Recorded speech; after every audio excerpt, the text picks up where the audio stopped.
ngicela kakhulu futhi ku-extenda i-appreciation yami ku-Hhohho Regional Football Association for i-dedication yabo, professionalism, nale commitment. Kube akusiko indlela yabenda ngayo Tintfo ngabe asikho la, ngabe Tintfo athi kahleleki ngale ndlela ehleleke ngayo, ngabe kumbe asiconclude namhla ukuthi sesicetha isizini ya 2025-2026. Siyabonga kakhulu nje ama-efforts enu lenwendako in planning, organizing, sihle sithetha khona but niyasibeketelela and nende ngendlela letawenda ukuthi i-brand yethu ibe ichubeka ibe ngile lesifisa ibe ngiyo ingathanisheki. Also ngicela ku-acknowledge i-role ledlalwa yi-media. Siyabonga kakhulu media tonke tintfo letikhona la for the continued coverage lenisendela yona, the storytelling, the promotions, kube akusini ngabe ayikakhuli kangaka le sport sasoccer, ngabe ayikakhuli kangaka kwayona le nang leskiyo nyalo, but because of the coverage that you give week in week out, senende kokuthi kube kukhulu nathi kusimangalise and amplify a lot in terms of the brand lengimandla mahewu, in terms of the players, in terms of making sure ukuthi the talent that we have in these young people iyabonakala. So siyabonga kakhulu to the media, and then to Emma teams, players and the technical staff. I would like to say congratulations on your hard work, discipline, nale passion that we see you putting towards the league. You are giving it life, you are giving it vibe, which is what we wish or we want our brand Mandla Mahewu to be associated with. Also, as Premier Eswatini, we believe strongly in the power of sport, that it unites people.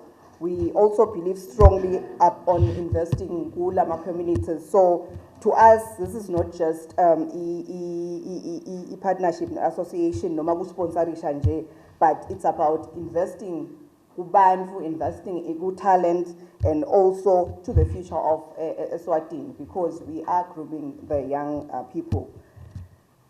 Ezge beseka khulumile chairman ngami ngala bengifunana ukuthi nginitshele nje ukuthi through ukukhula kwa Premier, ukukhula kwale brand engimandla mahewu, qhubekile yaseyitala nabantwana labahle naba nama sachets anga cream, anga banana, very affordable. Nangabe nje likhikhi liyakushaya ngalelo langa, uyangena esitolo, uyangena eSpar, uyathola bese kuba nanalo ujunali umadima la Matima kakhulu. Ngafisa ukuthi bantu bahambe bakutastile, angeke ngiphinze ngifunele okunye Matima la.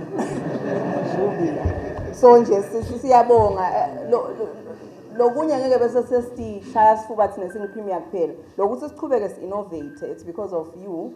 You are our consumers, you are our customers, you are our brand ambassadors. We are also the ones lenenda ukuthi bantu bathi ukuthi oh kunana i-product lenimandla. Lemakhaya nje for instance bafana befuna badlala bayasho khaya badlalela amandla mahewu what afike ekhaya umflo omdzala athi asengibone lamandla ahambe athenge. So in that way siyakhona ke nathi siphinde si-reinveste siqhamuke nanathi into letifana nalethi. So siyabonga nje kakhulu. Sengigcina nje Mandla Mahewu proud to sponsorisha ema leagues lanje la kunetshaliswa khona i-characters, build them characters, si bring ema communities together, because as nihamba nidlala in those stadiums or in those places la nidlala khona utalhlobo lonke lebantu. I was really impressed nje with the last one. I actually attended one le Lemsunduzi. It was so nice kubona le ndawuthini vibe sitawuthatha lulwimi lema-2K le vibe elapha, the way people labeta effortlessly to come and watch these games. So nana nathi kusiniketa lithemba, kusiniketa nenjabulo ngekhathi ukuthi you know what, we are doing something good. So sengigcina nje to the champions labatawuthola lamasheke sithi nje well done on your outstanding achievement, and to the rest of the teams akukalahleki lutho.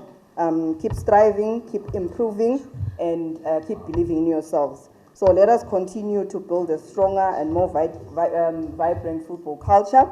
And on behalf of Premier and Mandla Mahewu, thank you once again ngokuthi nisimukele kahle nokuthi site la nekubona opportunity for this baby ikhula and to also be part of this journey. Siyabonga.